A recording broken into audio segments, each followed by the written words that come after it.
Hello everyone. Bruxism is the conscious or unconscious clenching and grinding of teeth by individuals during the day or while sleeping at night.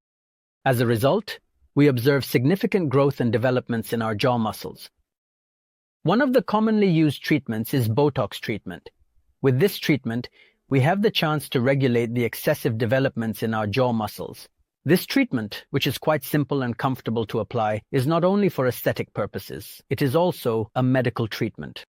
Therefore, with the Botox treatment we apply to correct the pressures applied to our teeth, due to the significant developments in our muscles, we have regulated the excessive developments in our muscles, as well as protected our teeth and eliminated the potential damage to our joints.